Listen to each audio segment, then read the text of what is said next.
Tomamos nuestra Biblia en nuestras manos con fe, con amor, con denuedo, pidiéndole al Dios Todopoderoso que abra nuestros ojos y nuestros oídos espirituales y permita que su Espíritu Santo imprima en nosotros esta bendita palabra, en nuestros corazones, para llevarla a la práctica. Vamos todos. Esta es mi Biblia, la palabra de Dios. Yo soy lo que mi Biblia dice que soy. Tengo lo que mi Biblia dice que tengo. Y puedo hacer todo lo que mi Biblia dice que puedo hacer. Hoy la leeremos, la escucharemos y la semilla incorruptible de la palabra de Dios transformará mi vida para siempre. Amén. Tomamos nuestra Biblia, queridos hermanos, y la abrimos en el primer libro de Reyes, en el capítulo número 17, donde hemos estado por las últimas semanas. Retomo el versículo número 1 una vez más, que comienza diciendo de esta forma: Elías, dice, entonces Elías, tisbita, de los habitantes de Galaad, dijo a Acab. Elías es un personaje muy particular. Según yo, de acuerdo a mi criterio, uno de los personajes más importantes, más asombrosos, más maravillosos de toda la Biblia. La introducción, sin embargo, es una introducción muy somera. Sin previo aviso, aparece así el nombre: Elías, tisbita. Sin introducción, sin gran información, lo único que sabemos es su nombre, Elías. Sabemos que es tisbita, un apelativo, y sabemos además que mora entre los habitantes de Galaad. Y así se presenta este personaje bíblico que no solo es un enigma, sino que es uno de los, vuelvo a insistir, mayores personajes de la Biblia. El varón de Dios. Pudo correr más rápido que un carruaje tirado por caballos. Es uno de los únicos dos seres humanos en la historia de la humanidad a los que Dios se llevó sin conocer la muerte.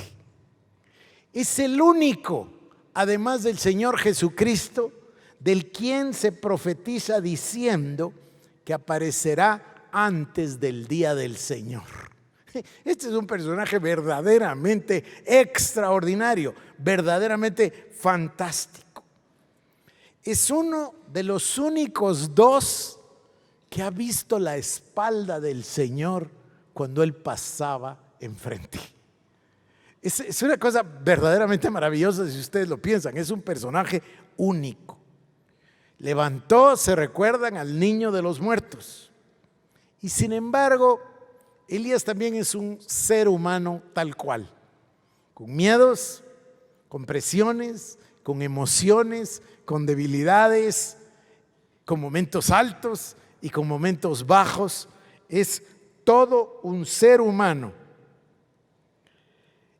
Pero también quiero llamarles la atención, ya que a pesar de los momentos difíciles, su ministerio es reclamar y promover la justicia divina, en este caso la justicia mosaica, en un momento donde la decadencia es lo políticamente correcto. Y esta es una frase interesante, ¿no? Donde la decadencia es lo políticamente correcto, más o menos como hoy. Es exactamente la misma situación. Hoy a lo bueno se le llama malo y a lo malo se le llama bueno.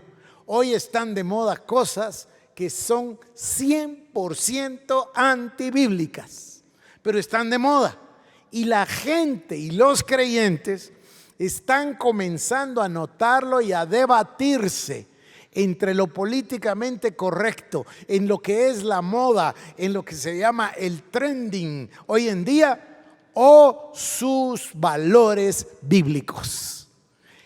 Yo conté a Cecilia que recientemente me hablaron por teléfono de un lugar muy importante, y me hablaron de cerca de una conferencia.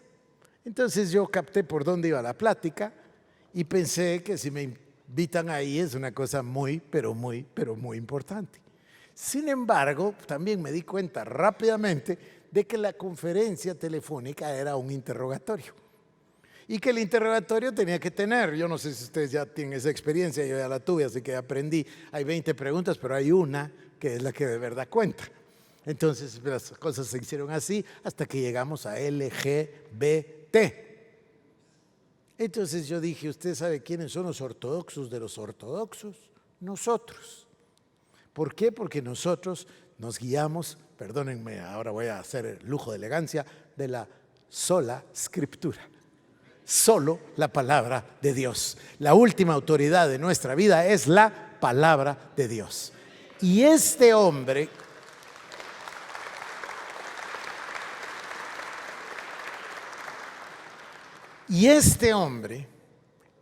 proclama, promueve, lucha, reclama, protesta. ¿Qué palabra uso? La más fuerte que puedan pensar, para hacer valer la justicia divina en medio de una decadencia que prevalece en toda la sociedad y que era lo políticamente correcto. ¿Por qué era lo políticamente correcto? Porque Acab se había casado con Jezabel, a sabiendas de quién era Jezabel, porque eso le dice el Señor a Acab precisamente. Y Jezabel, que tiene 400 profetas de Baal y 400 profetas de Acera, eso no es lo malo. Lo malo es que toma el corazón de Acab, el rey, y juntos tuercen el corazón de todo Israel hacia los Baales. Eso es lo que está pasando, eso es lo que ha sucedido. El olor, si puedo decir el olor en lugar de decir hedor, llega al Señor. Y el Señor en su justicia divina provoca juicio contra el pueblo de Israel, que ha abandonado a Dios, con mayúscula Dios, para irse detrás de dioses ajenos y servirles, con minúscula dioses. Y se va detrás de los Baales, el pueblo entero. Y Dios Todopoderoso, que usa colaboradores entre sus hijos, llama a este hombre extraordinario que se llama Elías. Tiene un llamado divino para Elías, lo llama a Elías y Elías se levanta para la ocasión. Y Elías dice de repente, así de la nada, entonces Elías Tisbita, de los habitantes de Galaad, busca a Acab. Miren, ojo que dice mucho lo que dice poco, pero no era cualquier persona para que pudiera llegar directamente hasta el rey, ¿no es cierto?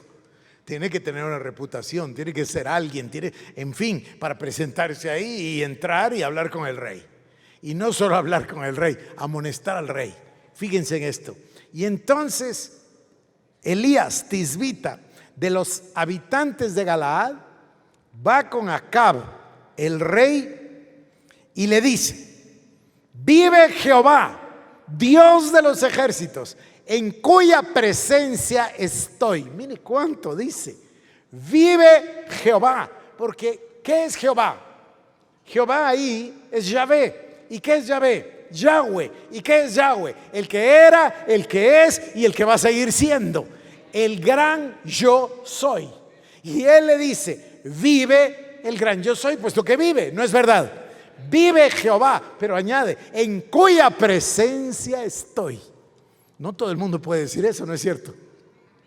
Entonces Elías Tisbita, de los habitantes de Galaad, dijo a Acab: vive Jehová, el Dios de Israel, en cuya presencia estoy, que no va a llover ni lluvia ni rocío, sino por cuanto a mi palabra.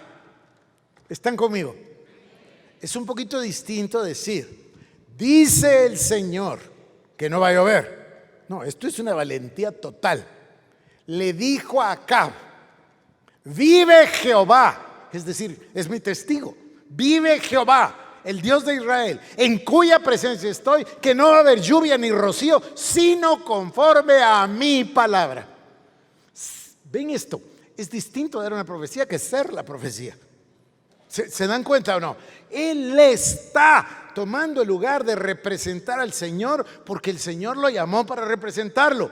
Y ya les dije a ustedes, se dan cuenta la recompensa, ¿verdad? Después se lo llevó con él. Lo amó tanto Dios que se lo llevó, ya no dio tiempo ni a que se muriera como se mueren todos los seres humanos, sino que se lo llevó como a Enoc.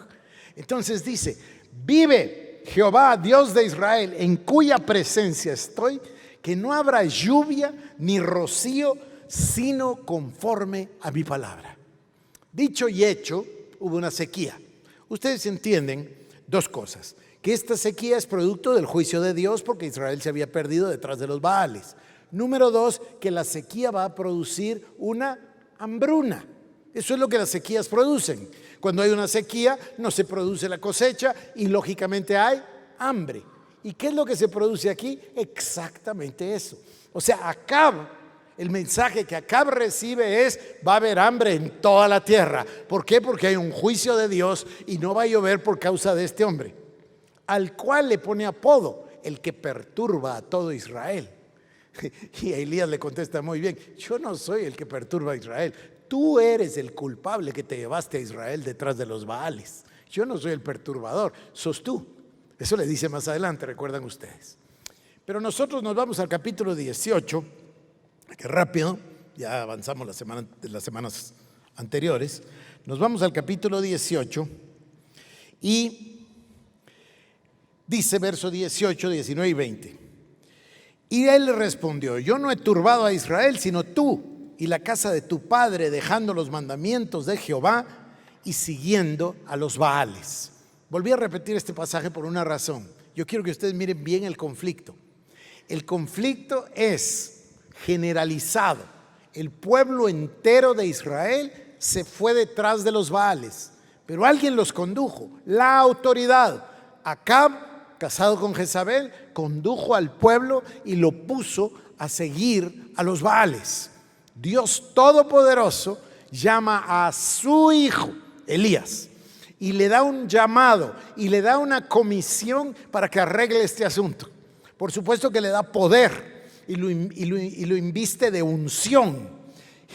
Miren, qué unción, que este hombre es el único que tiene unción para incluso llamar el fuego para que descienda el fuego del cielo, para levantar a los muertos, para hacer que no llueva, para hacer que sí llueva. Es una cosa extraordinaria. Pero entonces Dios le da una tarea, le da un llamado. Y Elías lo toma, lo acepta, lo hace, lo planifica y entonces entra y se presenta delante del rey. Y le dice al rey: vive Jehová, Dios de Israel, en cuya presencia estoy, que no habrá lluvia ni siquiera rocío, sino conforme a mi palabra. Y va al conflicto. Esto lo hace ungido del Espíritu Santo. Va directo al conflicto y pone el juicio sobre Israel. ¿Qué es lo próximo que sucede? Que no llueve. Y dice la palabra años. Y después dice en el tercer año. O sea que por lo menos fueron 2 años y fracción. Porque pasó el primer año, pasó el segundo año y están en el tercer año cuando se presenta delante de Acab. Y luego dice en el verso número 19: envía pues ahora y congrégame a todo Israel en el monte Carmelo. Yo quiero decirles algo. ¿Quién es el rey, Elías o Acab?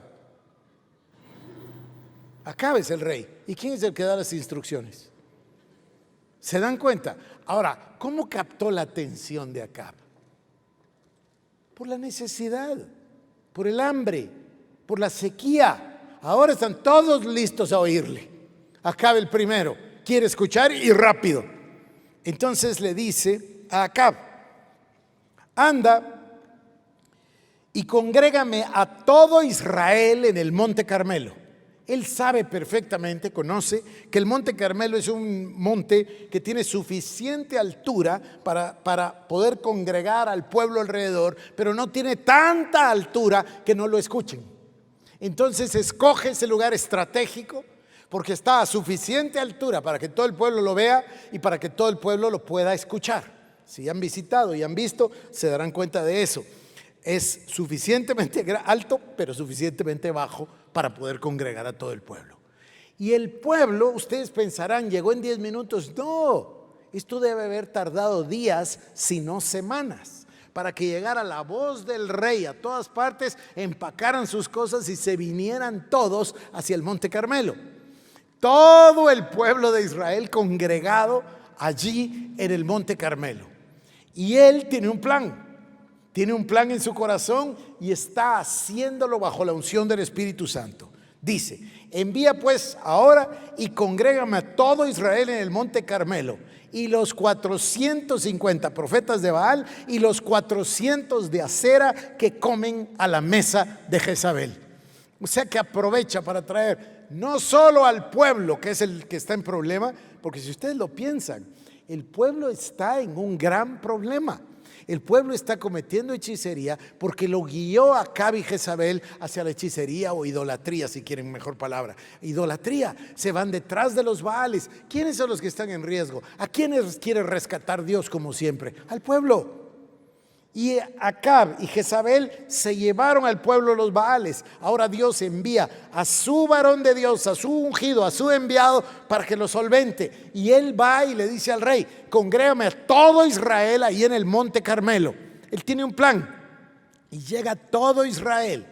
Y también llegan los 450 profetas de Baal, y también llegan los 400 profetas de Acera, y además nos da la información de que a los profetas de Acera y a los de Baal los mantenía Jezabel y les daba de comer en su propia casa y en su propia mesa.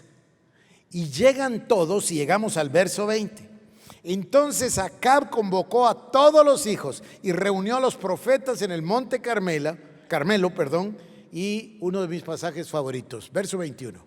Y acercándose Elías a todo el pueblo dijo: ¿hasta cuándo claudicaréis entre dos pensamientos? Si Jehová es Dios, seguidle, y si Baal, id en pos de él. Y el pueblo no respondió palabra. Esto es impresionante, a mí me gusta mucho esto. Él tiene un plan en su corazón, obviamente puesto por Dios. Y dentro de ese plan, él le dice a Acab: llámame a todo el pueblo. ¿Qué es lo que quiere el profeta? El profeta quiere confrontar a todo el pueblo con la verdad, y además se las quiere demostrar. Pero ¿cuál es el fin? ¿Cuál es el objetivo final? El final es rescatar y regresar el corazón del pueblo hacia el Dios vivo, delante de quien está el profeta. ¿Están conmigo? Entonces llega el pueblo, y de paso llegan los 850 profetas de Baal y Acera. ¿Y cuál es el discurso? Este es uno de los mejores discursos de la historia de la humanidad. ¿Hasta cuándo claudicaréis entre dos pensamientos? Si Jehová es Dios, entonces seguidle. Y si Baal es Dios, entonces seguidle a él. Ellos no lo habían visto tan claro, queridos hermanos, como ustedes y yo lo vamos a ver hoy. Ellos no lo habían visto tan claro. Ellos pensaban que podían, ¿cómo se dice? Sombrerear, ¿cómo se dice? No sé qué palabra dicen. Bueno, no sé, ya entendieron ustedes. O sea, estar con los dos. Hay una palabra. Estar con los dos. Ellos no lo habían visto tan grave, pero él se los pone de frente. Miren bien, ¿hasta cuándo van ustedes a claudicar entre dos pensamientos? Hay otra versión, la de las Américas. ¿Hasta cuándo vacilaréis entre los dos pensamientos? ¿Hasta cuándo van a estar ustedes brincando de uno al otro? Si Jehová es Dios, seguidle. Si Baal es Dios, entonces seguid a Baal. Pronto está él, que ya sabe lo que va a hacer. Él sabe que va a clamar fuego del cielo y que Dios se manifieste, para que Dios demuestre que solo hay un Dios, creador de los cielos y la tierra, que solo hay un Dios que está vivo, que solo hay un Dios que es nuestro Padre que está en los cielos. ¿Hasta cuándo claudicaréis entre dos pensamientos? Si Jehová es Dios, seguidle. Y si Baal es Dios, entonces id en pos de él. Y el pueblo, ¿qué dice? No respondió nada. Fíjense bien, el pueblo se quedó callado. Están confrontándome, pero la verdad es que estoy vacilando entre dos pensamientos. No he claudicado entre dos pensamientos. Así estaba el pueblo. Él sabía lo que venía. Entonces llamen aquí a los profetas de Baal y hagamos un altar y que caiga fuego del cielo y que se demuestre quién es el Dios verdadero y quién es el Dios que está vivo. Él tenía un plan. Me voy a apartar un momentito de esto y les voy a llevar a la realización de que este pensamiento está vivo en medio de nosotros hoy y continúa. Y que Dios nos está llamando justo a pronunciar, proclamar y promover la justicia divina en medio de la decadencia de lo políticamente correcto. El día de hoy, Dios está tan necesitado de Elías hoy como estuvo necesitado en el día de Acab. Y Dios quiere poner el espíritu de Elías sobre su congregación.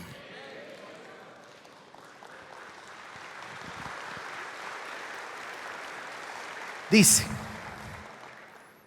Mateo 6:24: ninguno puede servir a dos señores, porque o aborrecerá al uno y amará al otro, o estimará al uno y menospreciará al otro.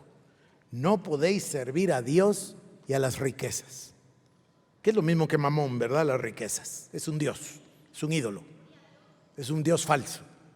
Lucas 16:13: ningún siervo puede servir a dos señores, porque aborrecerá al uno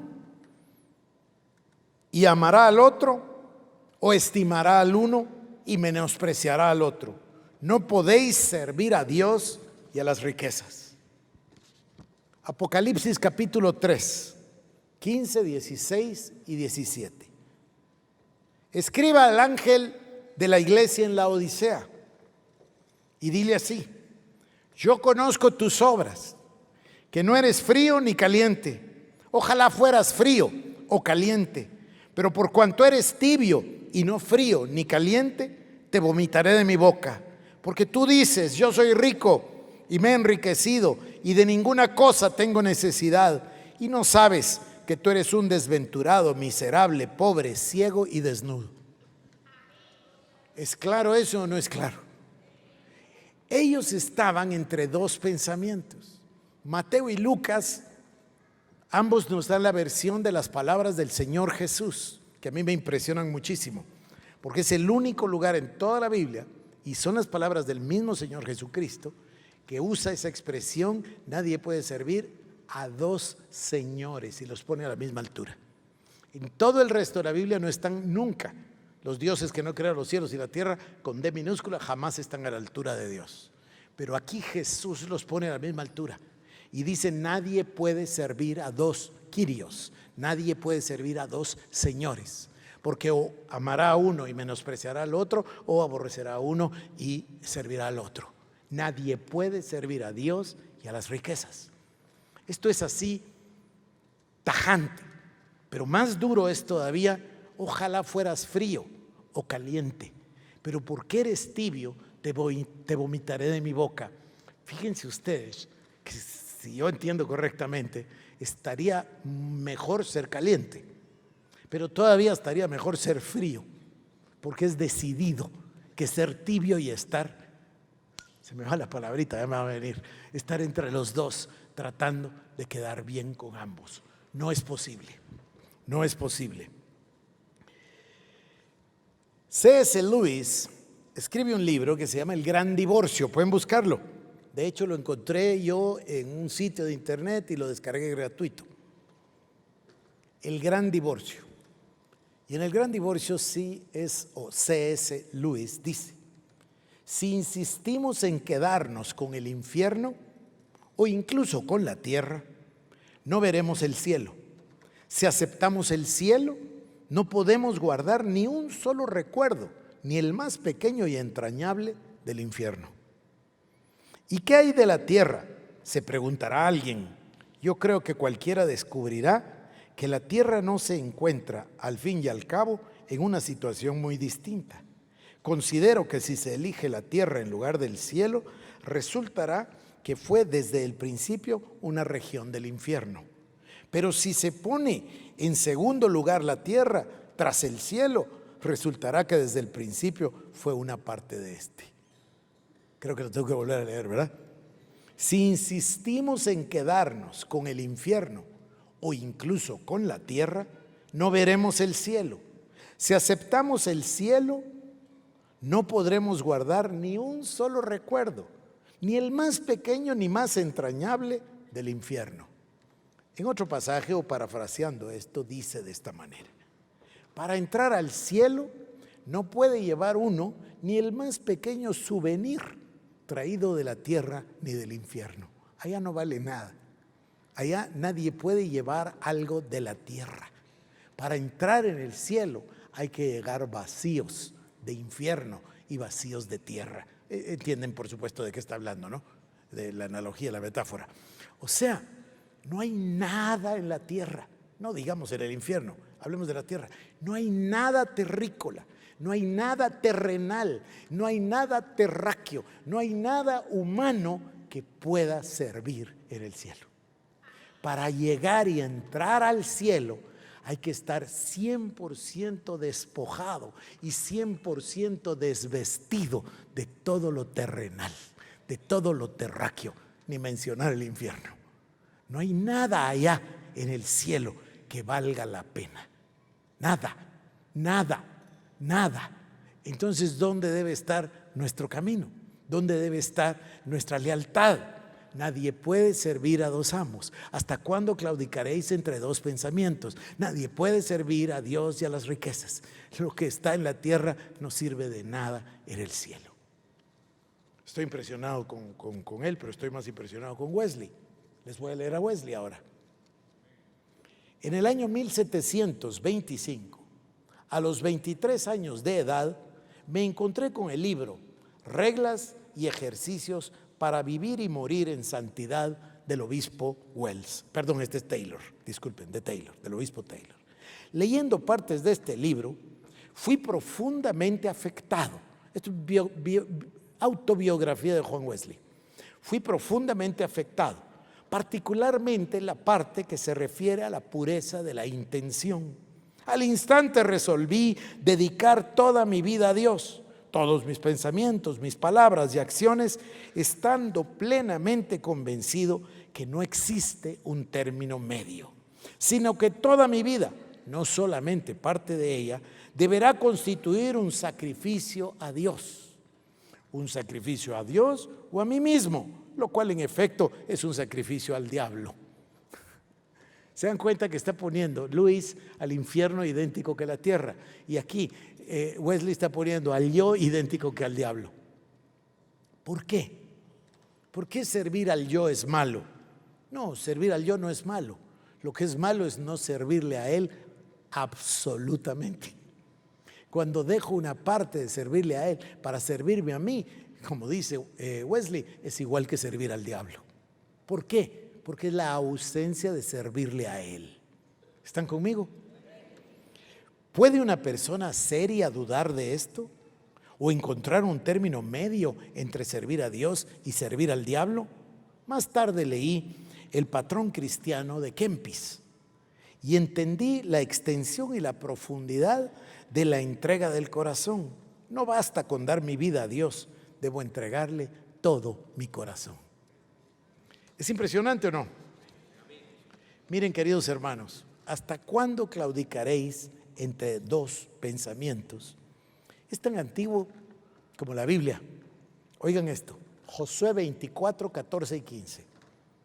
Ahora pues, temed al Señor y servidle con integridad y con fidelidad.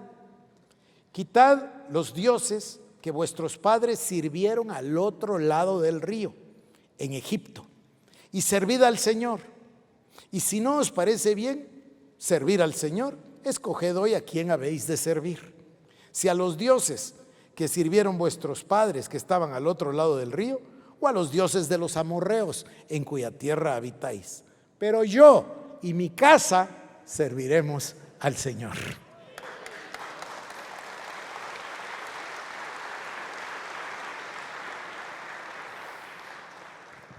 Anoche volví a tomar este libro que me ha bendecido mucho. Amo mucho a Juan Carlos Ortiz Yo no sé si ustedes lo saben, pero se los cuento. Juan Carlos Ortiz está casado con una señora que es hermana de la esposa de Luis Palau, que es hermana de la esposa de Edgardo Silvoso. Miren qué linda familia, ¿no? Yo les aprecio muchísimo a todos. Lucas capítulo 6, verso 46.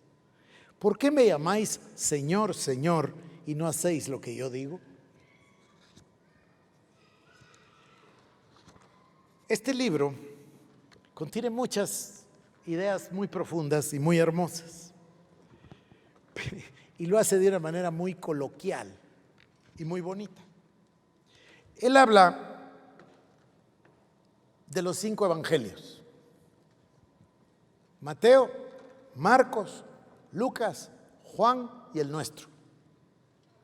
El nuestro, dice él, es el 5.º evangelio, que está hecho de todos los versículos que nos gustan. Esto no es una anormalidad.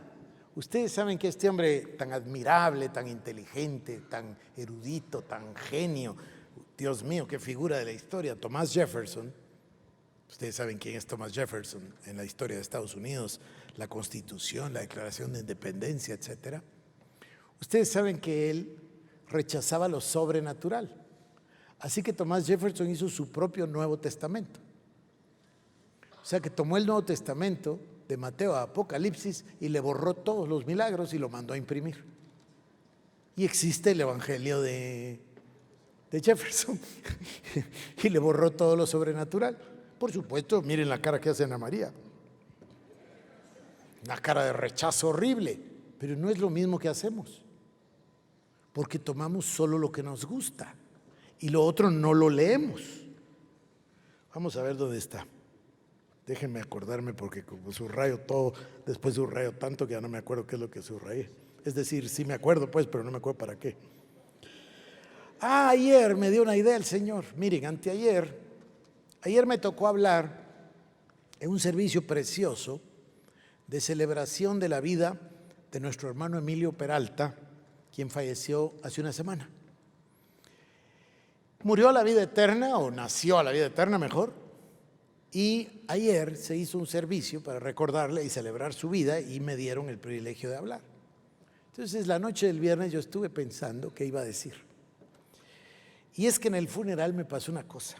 La verdad que les digo que me tocó ir al funeral, ya no me acuerdo si fue el lunes o martes, me iba al funeral de Pedro Gálvez cuando me llamaron que también había muerto Milo, así que fue muy sacudido el día. Y me fui a las capillas señoriales y di el pésame a Luqui, esposa de Pedro Gálvez, hermano de nuestro hermano Manuel.